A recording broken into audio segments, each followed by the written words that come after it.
Update చూద్దాం. రథచక్రాలకు బ్రేకులు పడ్డాయి, మైకులు మూగబోయాయి, ప్రచార వాహనాలు ఎక్కడికక్కడే నిలిచిపోయాయి. జూబ్లీహిల్స్ ఉప ఎన్నిక ప్రచార పర్వానికి తెరపడింది. నవంబర్ 11న జూబ్లీహిల్స్లో ఓట్ల యుద్ధం జరగనుంది. దీంతో ఆ నియోజకవర్గంలో ప్రచారం పరిసమాప్తమైంది. నవంబర్ 14న ఫలితం తేలనుంది. తెలంగాణ రాజకీయాల్లో జూబ్లీహిల్స్ ఉప ఎన్నిక కీలకంగా మారింది. గెలిపే లక్ష్యంగా ప్రధాన పార్టీలు పోరాడాయి.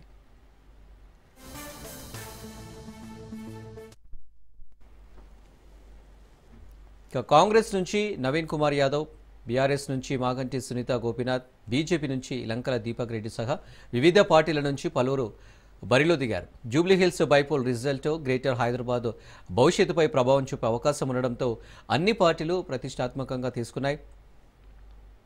కాంగ్రెస్ బీఆర్ఎస్ మధ్య మాటల యుద్ధమే సాగింది.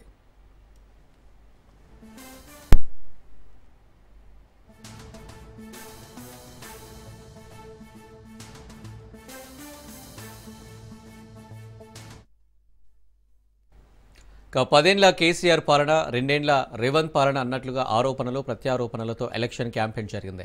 కాంగ్రెస్, బీఆర్ఎస్, బీజేపీ పార్టీల అగ్రనేతలు సహా స్టార్ క్యాంపెయినర్లు పోటాపోటీగా పాల్గొన్న సభలు, సమావేశాలకు ఫుల్ స్టాప్ పడింది. హోరాహోరీగా జరిగిన ప్రచార భేరీలో అభ్యర్థులు నువ్వా నేనా అన్నట్లుగా నేతలు పోటీపడ్డారు. పట్టువదలని విక్రమార్కుడిలా విజయమే లక్ష్యంగా వ్యూహరచన చేశారు.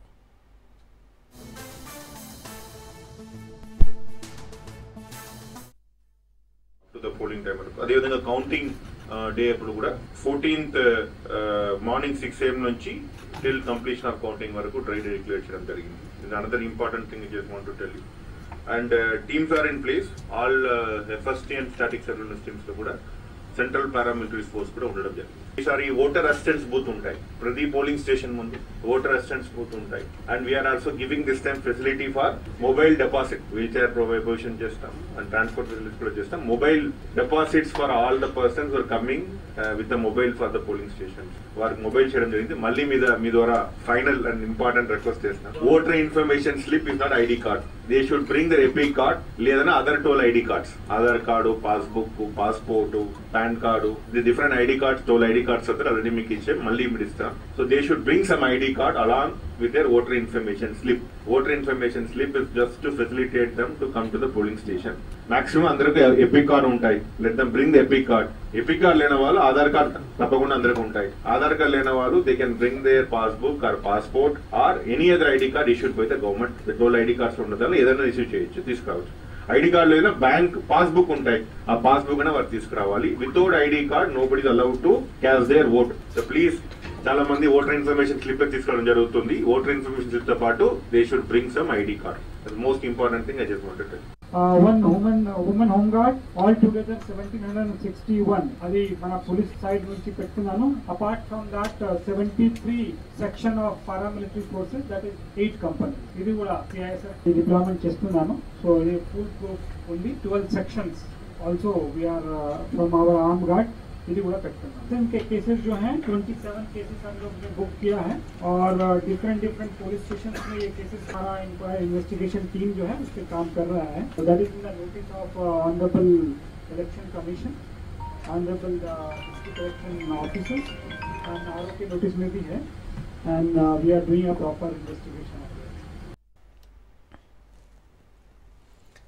జూబ్లీహిల్స్ ఎన్నిక తెలుగు రాష్ట్రాల్లో సంచలనంగా మారింది. ఈ ఎన్నికను ప్రధాన పార్టీలు ప్రతిష్టాత్మకంగా తీసుకోవడంతో రసవత్తరంగా మారింది. జూబ్లీహిల్స్ ఉప ఎన్నికలో ఎవరు గెలుస్తారు, ఏ పార్టీకి ఎన్ని ఓట్లు పడతాయి, ఓటర్లు ఏ అభ్యర్థి వైపు సానుకూలంగా ఉన్నారు, సర్వేలు ఎవరికి అనుకూలంగా ఉన్నాయి, ఏ పార్టీ ఎంత ఖర్చు చేస్తుంది, ఇలా అనేక రకాలుగా లెక్కలు వేసుకుంటూ బెట్టింగ్లు కాస్తున్నారు.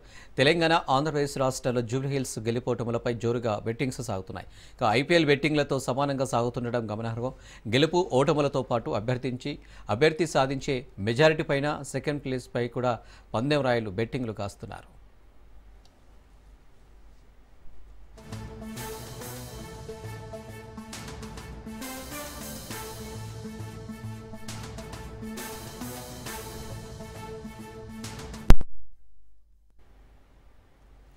ఇప్పటికే సుమారుగా 500 కోట్ల మేర పందేలు కాసినట్లు తెలుస్తుంది. ఫలితాలు వెలువడే నాటికి 1000 కోట్లకు చేరవచ్చని అంటున్నారు. ఇక జూబ్లీహిల్స్ పరిధిలోని ఓ పబ్ నుంచి బెట్టింగ్ ఆపరేషన్ జరుగుతున్నట్టు తెలుస్తుంది. ఇక జూబ్లీహిల్స్ పరిధిలోని పబ్లపై నుంచి బెట్టింగ్ ఆపరేషన్స్ నిర్వహిస్తున్నారు. జూబ్లీహిల్స్ పరిధిలోని పబ్లపై పోలీసులు ఫోకస్ పెట్టారు.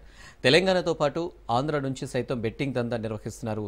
ఒక్కో వ్యక్తి ద్వారా 2 కోట్ల నుంచి 10 కోట్ల వరకు బెట్టింగ్ పెట్టారు. ఇక విన్నింగ్ మార్జిన్పై సైతం బెట్టింగ్, గెలుపు మార్జిన్పై కూడా పందెం రాయలు బెట్టింగ్ పెడుతున్నారు. ఇక ఎన్నికల ప్రచారం ముగియడంతో బై ఎలక్షన్స్పై బెట్టింగ్ ఊపందుకున్నాయి.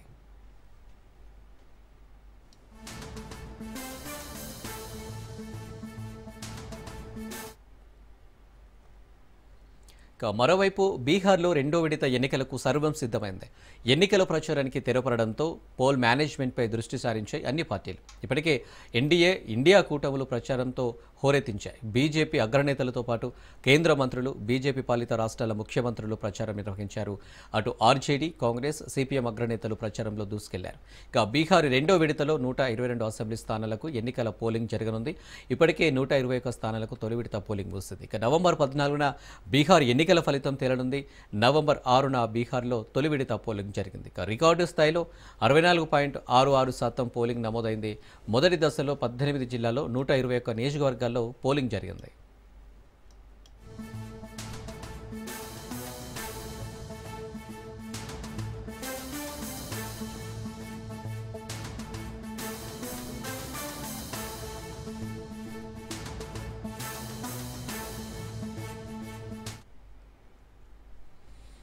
బేగంపేట టూరిజం ప్లాజా ప్రాంగణంలో తెలంగాణ టెలివిజన్ డెవలప్మెంట్ ఫోరం ఆధ్వర్యంలో సినీ కార్మికుల కార్తీక మాస ఆత్మీయ సమ్మేళనం ఘనంగా జరిగింది. ఈ కార్యక్రమానికి ముఖ్య అతిథులుగా టీపీసీసీ అధ్యక్షుడు మహేష్ కుమార్ గౌడ్, మంత్రులు శ్రీధర్ బాబు, కోమటిరెడ్డి వెంకటరెడ్డి హాజరయ్యారు. సినీ కార్మికులకు కాంగ్రెస్ ప్రభుత్వం ఎల్లవేళలా అండగా ఉంటుందని మంత్రి కోమటిరెడ్డి అన్నారు. ఇక సినీ పరిశ్రమలో సక్సెస్ రేటు తక్కువని, రాజకీయాలు కూడా అంతేనని, 2 రంగాలకు పట్టుదల అవసరమని తెలిపారు. ఇక టీవీ రంగాన్ని ప్రభుత్వం తప్పకుండా ఆదుకుంటుందని, సినీ కార్మికుల సంక్షేమానికి కాంగ్రెస్ ప్రభుత్వం కట్టుబడి ఉందని చెప్పారు.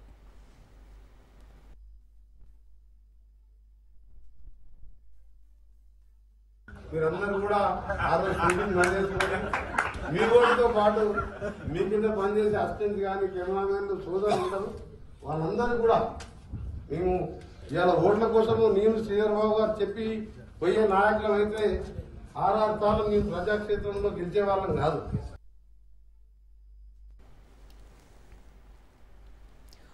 ఫీజు రియంబర్స్మెంట్ బకాయిలను వెంటనే చెల్లించాలని డిమాండ్ చేస్తూ హైదరాబాద్ ఇందిరా పార్క్ వద్ద ఆర్ కృష్ణయ్య ధర్నా నిర్వహించారు. ఇక విద్యార్థుల ఫీజులను చెల్లించకపోవడంతో వారి భవిష్యత్తు అంధకారం అవుతుందని ఆవేదన వ్యక్తం చేశారు. ఇక కొంతమంది ఉన్నతాధికారులు సీఎం రేవంత్ రెడ్డికి తప్పుడు సమాచారం ఇవ్వడంతో స్పందించలేదని స్పష్టం చేశారు. ఇక విద్యార్థులకు అద్దె భవనాలు కాకుండా సొంత భవనాలను నిర్మించి ఇవ్వాలని ముఖ్యమంత్రికి విన్నవించారు.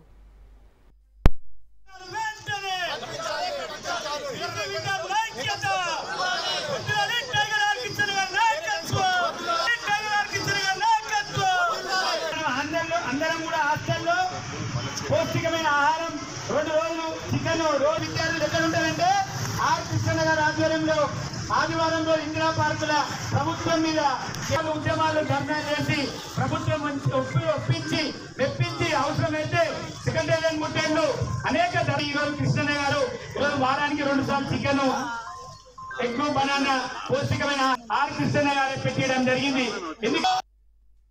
ముఖ్యమంత్రి గారు మొన్న స్పందించి ఫీజుల రియంబర్స్మెంట్ విషయం లోపల మేనేజ్మెంట్ మాయలో పడి వాళ్ళకి సపోర్ట్ చేయొద్దన్నాడు. నా పోరాటము ఇప్పుడు ఫీజుల రియంబర్స్మెంట్ నేను పెట్టించిన రాజశేఖర రెడ్డి పీరియడ్ నుంచి కొట్లాడి అప్పుడే పెట్టించిన. అదేవిధంగా హాస్టళ్ళు ఫీజుల రియంబర్స్మెంట్, స్కాలర్షిప్లు కొట్లాడి నేను పెట్టిస్తున్నా. 50 ఏళ్ళ నుంచి కూడా ఎస్సీ, ఎస్టీ, బీసీలకు విద్యా హక్కు కోసం పోరాడి వీళ్ళు చదువుకోవాలని చెప్పి పోరాడుతున్నారు. అయితే మేనేజ్మెంట్ కోసం కాదు నా పోరాటం, విద్యార్థుల కోసం. విద్యార్థులకు ఫీజులు రాకపోవడం వల్ల చదువు పూర్తయిన వారికి సర్టిఫికేట్ ఇవ్వడం లేదు, చదువుతున్న వారికి ఫీజులు కట్టాలి, మాకు జీతాలకు పైసలు లేదని డిమాండ్ చేస్తున్నారు. పిల్లలకు చాలా ఇబ్బందులు ఎదుర్కొంటున్నారు. అందువల్ల అప్పులు చేసి ఫీజులు బలవంతంగా కొన్ని కాలేజీలు ఫీజులు వసూలు చేస్తున్నారు ప్రభుత్వ రూల్స్కు వ్యతిరేకంగా. అందుకే ఫీజుల బకాయిల వల్ల విద్యార్థుల చదువు మీద, విద్య మీద తీవ్ర ప్రభావం పడుతుంది. అందుకే కాలేజీలు కూడా సరే, కాలేజీల కోణం కూడా ఆలోచించాలి. కాలేజీలకు మనం ఫీజుల మీదనే ఎక్కువ కాలేజీలు విద్యార్థులు ఎక్కువ ఉన్నారు. ఫీజుల బకాయిలు ఇస్తేనే వాళ్ళు జీతాలు ఇస్తారు. చాలామంది లెక్చరర్ బీసీ ఎస్సీ ఎస్టీలు ఉన్నారు, వాళ్ళకు ఒక 2 ఏళ్ల నుంచి జీతాలు ఇస్తలేరు.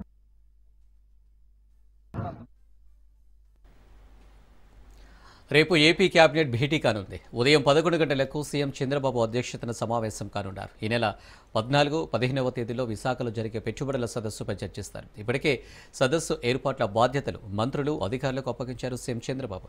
1,00,000 కోట్ల పెట్టుబడులకు ఏపీ కేబినెట్ ఆమోదం తెలుపనుంది.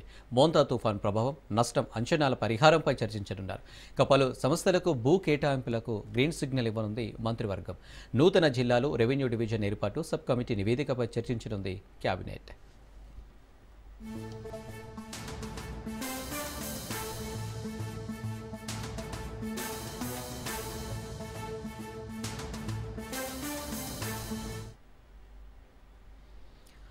ఉమ్మడి పశ్చిమ గోదావరి జిల్లా పాలకొల్లులో మంత్రి నిమ్మల రామనాయుడు పర్యటించారు. పర్యటనలో భాగంగా 3 కోట్లతో నిర్మిస్తున్న గౌడ శెట్టిబలిజ కళ్యాణ మండపం నిర్మాణ పనుల్లో ఆయన శ్రమదానం చేశారు. ఇక కార్మికులతో కలిసి మంత్రి సైతం కంకర, ఇసుక, సిమెంటు తట్టల్లో మోసుకెళ్లి మిక్సర్లో వేశారు. ఇక మంత్రి తమతో కలిసి పనిచేయడం చూసి కార్మికులు ఆనందం వ్యక్తం చేశారు.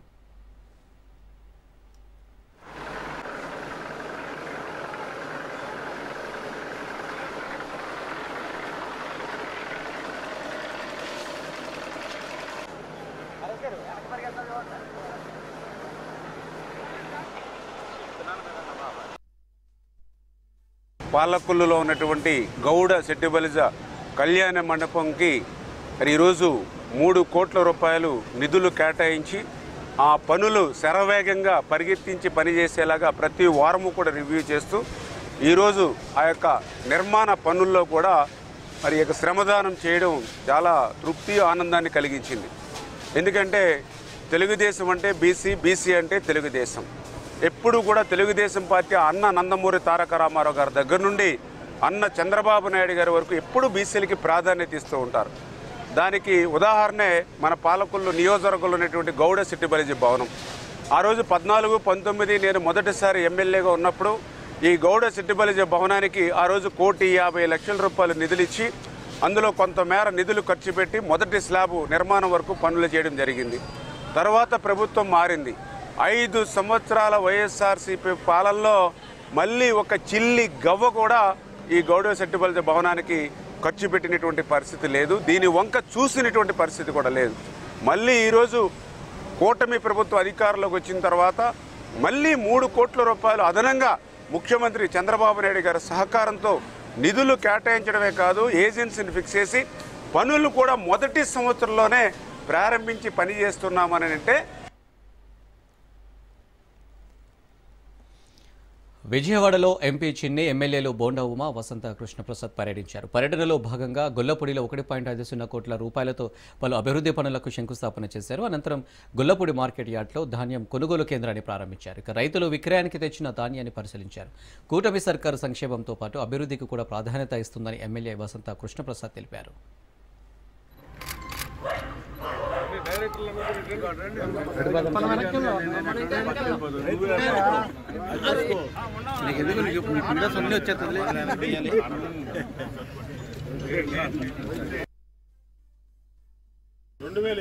ఎన్నికల్లో తెలుగుదేశం పార్టీ కూటమి ప్రభుత్వం అధికారంలోకి వచ్చినాక ముఖ్యమంత్రిగా చంద్రబాబు నాయుడు గారు బాధ్యతలు తీసుకున్నాక ఈ కూటమి ప్రభుత్వం రైతు బంధు ప్రభుత్వం.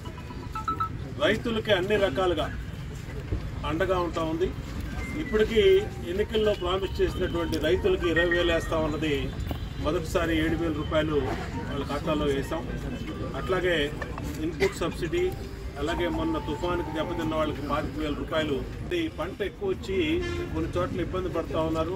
మార్కెట్ ధర లేక మొన్న ఉల్లిపాయల ధర పడిపోతే ప్రభుత్వమే ఉల్లిపాయలు కొని మార్కెట్ ధర రైతులను ఆదుకుంది. అంతకు ముందు కూడా మనం చూస్తే 2014-19 సమయంలో మార్కెట్ యార్డులు ఎంతో క్రియాశీలకమైన పాత్ర పోషించేవి. 19-23 సంవత్సరంలో మార్కెట్ యార్డులన్నింటినీ నిర్వీర్యం చేయటం, అంతేకాకుండా వీటికి ఏమీ అధికారాలు లేకుండా చేసిన గత ప్రభుత్వం ఈ మార్కెట్ యార్డుల పరిస్థితిని చాలా దారుణంగా తయారు చేసింది.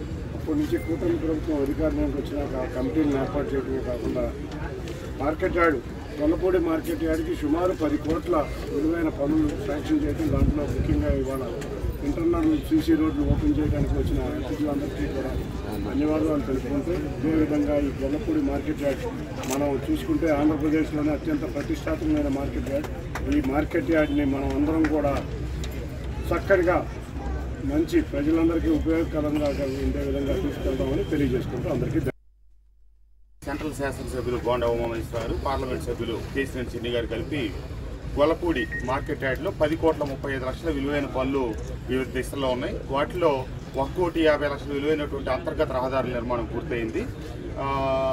ఈ మార్కెట్ యార్డ్కి శాశ్వతంగా ఆదాయం చేకూర్చే రోడ్డు ఫేస్కి సంబంధించి 90 దుకాణాల సముదాయం కూడా నిర్మాణం దాదాపుగా 85 నుంచి 90% పూర్తయింది.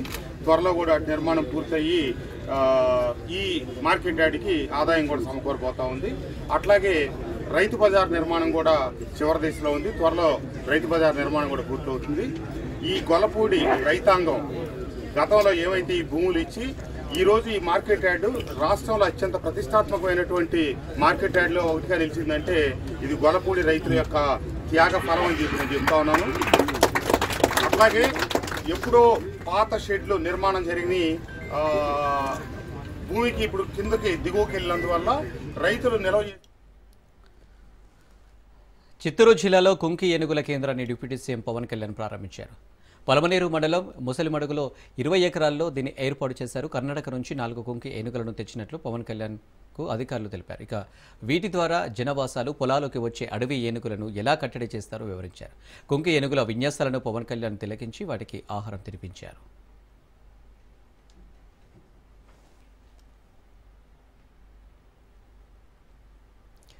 అసలు ఏపీలో పరిపాలన జరుగుతుందా అంటూ కూటమి సర్కారును మాజీ మంత్రి బుగ్గన రాజేంద్రనాథ్ నిలదీశారు.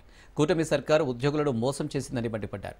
ఉద్యోగులకు మెరుగైన పీఆర్సీ ఇస్తామని మోసం చేసిందన్న బుగ్గన, ఉద్యోగులకు ఐఆర్ ఇస్తామన్న హామీని కూటమి సర్కారు గాలికి వదిలేసిందన్నారు.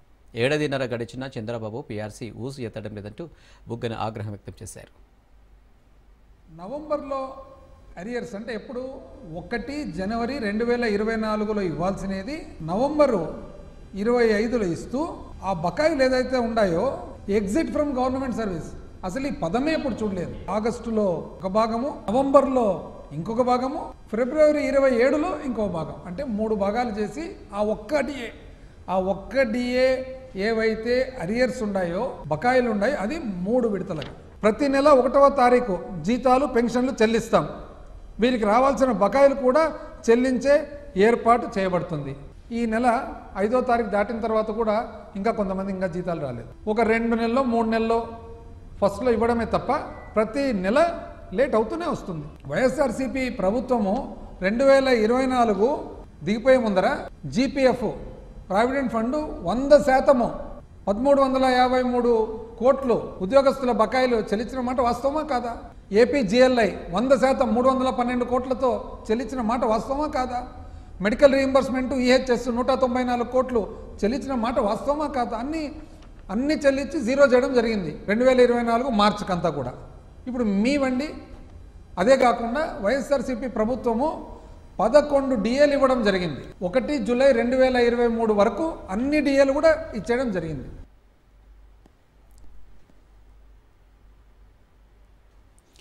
మాజీ మంత్రి వైసీపీ రాజుల ఇన్ఛార్జ్ గొల్లపల్లి సూర్యారావును వైసీపీ అధినేత జగన్మోహన్ రెడ్డి ఫోన్లో పరామర్శించారు. కొన్ని రోజుల క్రితం పార్టీ కార్యక్రమంలో పాల్గొన్న గొల్లపల్లికి గుండెపోటు రావడంతో అమలాపురంలోని ప్రైవేటు ఆసుపత్రిలో ఆపరేషన్ జరిగింది. పార్టీ నేత గొల్లపల్లి ఆరోగ్య పరిస్థితిపై మాజీ సీఎం జగన్మోహన్ రెడ్డి వాకప్ చేశారు. ఇక ఫోన్లో పరామర్శించి ధైర్యం చెప్పారు. కుటుంబానికి పార్టీ అండగా ఉంటుందని జగన్ రెడ్డి చెప్పారు. ఇక తండ్రిని బాగా చూసుకోవాలని గొల్లపల్లి సూర్యారావు కుమారుడు శ్రీధర్కు జగన్ సూచించారు. రోజు జరుగుతుంది. అయితే రోజు కొంచెం అందరూ వస్తున్నారు కదా, భారీ చేద్దామని కొంచెం విగరస్గా వర్క్ చేస్తానండి. సడన్గా ఊర్లంతా చెమటలు పట్టేసి అసలు ఇది వర్షం నీటిలో తడిసిపోయినట్టు అయిపోయానండి. కుర్రోళ్ళందరూ చేతులు పెట్టుకుని అమలాపురం తీసుకెళ్లారు. అమలాపురం కిమ్స్ డాక్టర్ గారు చాలా బాగా అటెంప్ట్ చేశాడు. ప్రస్తుతం బాగున్నారు బాబు, ఇదే వల్ల దేవుడి వల్ల బాగున్నారు అన్న. 6 మంది ఒక్కరి కోల్పోతా నేను మళ్ళీ రెగ్యులర్ ప్రాక్టీస్లోకి వెళ్ళిపోతాను బాబు. అవి ఒకటే వేశాడు, తర్వాత యాంజియోగ్రామ్ చేశాడు, తట్లన్నీ క్లీన్ చేశారంటున్నాను గారు.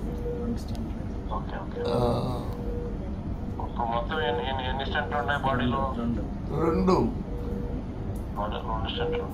క్లీన్ చేశారు, అవి కూడా కొంచెం డ్యామేజ్ అయ్యాయట. డ్యామేజ్ అయితే వాటిని కూడా శుభ్రం చేశారండి. ఒకటైతే డెడ్ అయింది, దానికేమో దాన్ని శుభ్రం చేసి ఫంక్షన్లో పెట్టారండి. బాగున్నారు బాబు, అదే మన కేఎన్ఆర్ గారు రోజు చేస్తాడు ఫోను. చాలా సంతోషం బాబు. బాగున్నాడు అన్న, నా కొడుకున్నాడు. కృష్ణా జిల్లా గుడివాడ రాజకీయాల్లో మాజీ మంత్రి కొడాలి నాని యాక్టివ్ అవుతున్నారు. పలువురు వైసీపీ నాయకుల కుటుంబాలను పరామర్శించారు. ఇటీవల గుడివాడలో అనారోగ్య కారణాలతో మృతి చెందిన వైసీపీ నేతల ఇళ్లకు వెళ్లి కుటుంబ సభ్యులకు ధైర్యం చెప్పి వారికి అండగా ఉంటామని హామీ ఇచ్చారు.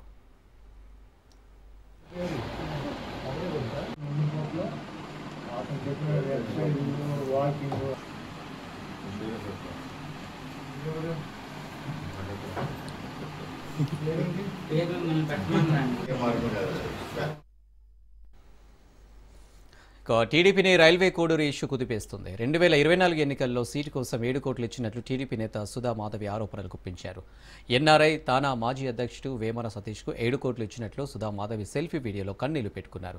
తానిచ్చిన డబ్బుతోనే వేమన సతీష్ స్థిరాస్తులు కొనుగోలు చేసినట్టు వెల్లడించారు. దీనికి సంబంధించిన డాక్యుమెంట్లను సైతం రిలీజ్ చేశారు. అయితే ఆ తర్వాత మాట మారుస్తూ మరో వీడియో రిలీజ్ చేశారు. వేమన సతీష్కు 7 కోట్లు ఇవ్వలేదని ఆ వీడియోలో సుధా మాధవి తెలిపారు.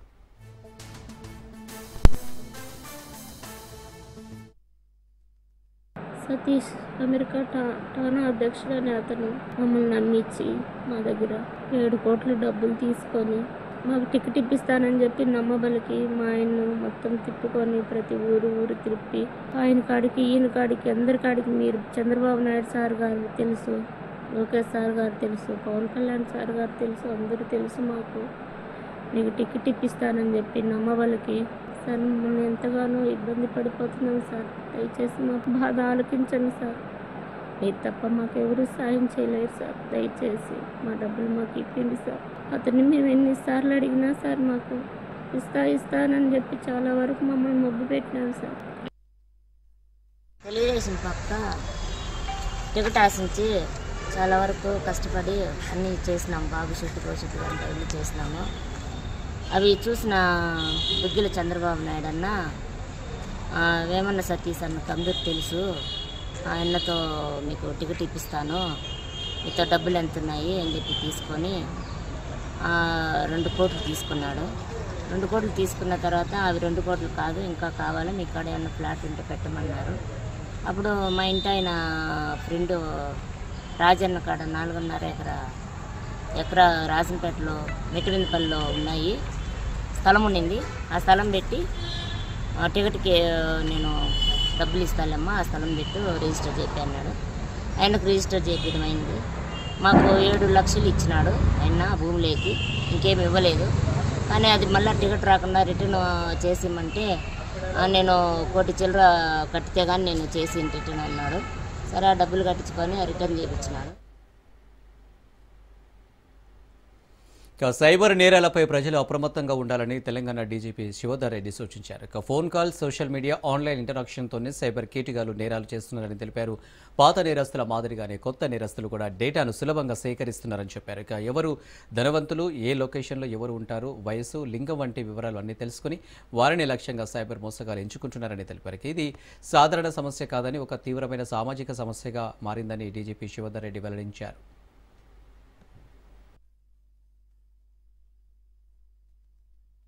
ఇది ఇవ్వాలనేటువంటి అత్యంత వెలుగుకోవాల్సినటువంటి సమయం ఇది. ప్రతి ఒక్కరు కూడా రిటైర్డ్ పర్సన్ కాకుండా ముఖ్యంగా ఇక్కడ వస్తువులను కలిసారు.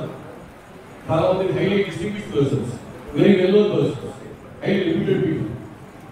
కాబట్టి వాళ్ళ ఏరియాలో ఇట్లాంటి ప్రోగ్రామ్ పెడితే వాళ్ళ ద్వారా ఒక మంచి మెసేజ్ బయట వెళ్తుంది. వాళ్ళు ఏదో ప్రోగ్రామ్ విని కూర్చొని కాకుండా వాళ్ళు ఒక మూమెంట్ లాగా ఒక్కొక్కరు చెప్పినట్టు సినిమా చెప్పినట్టు ఒకరికి 10 మందికి 20 మందికి చెప్పుకుంటూ మాస్ సైబర్ నేరగాలకి అడ్డంకులు వేసేది ఏంటంటే అవేర్నెస్ క్రియేట్ చేసిన అవసరం ఉంది.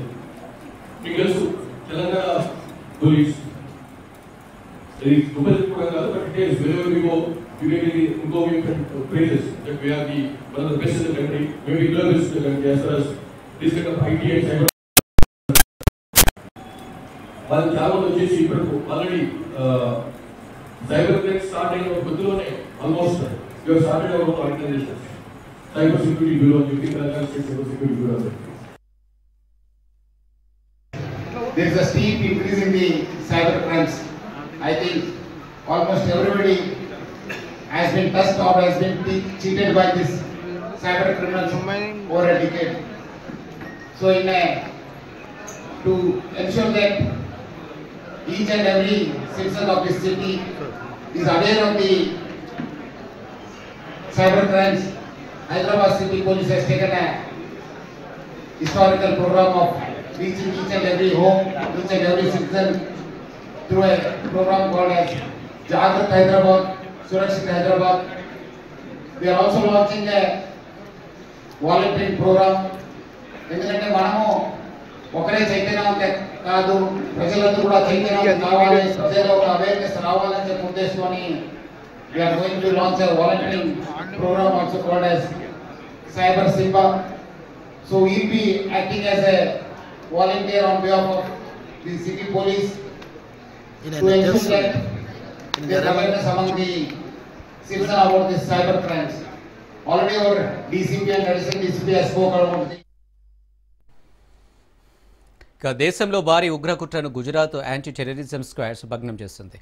అహ్మదాబాద్లో పాకిస్తాన్ గూఢాచార సంస్థ ఐఎస్ఐతో సంబంధాలున్న 3 ఉగ్రవాదులను అరెస్టు చేసినట్టు అధికారులు తెలిపారు. గత ఏడాది కాలంగా ఈ ఉగ్రవాదుల కార్యకలాపాలను గమనిస్తున్నామని, తాజాగా ఆయుధాలు సరఫరా చేస్తుండగా వారిని పట్టుకున్నట్లు ఏటీఎస్ వెల్లడించింది.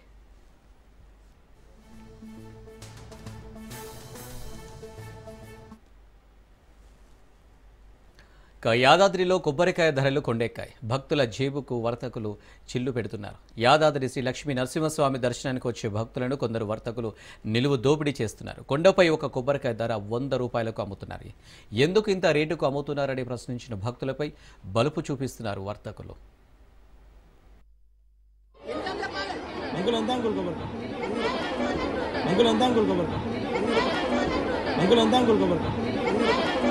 ఎంత 2 ఆవు కదా.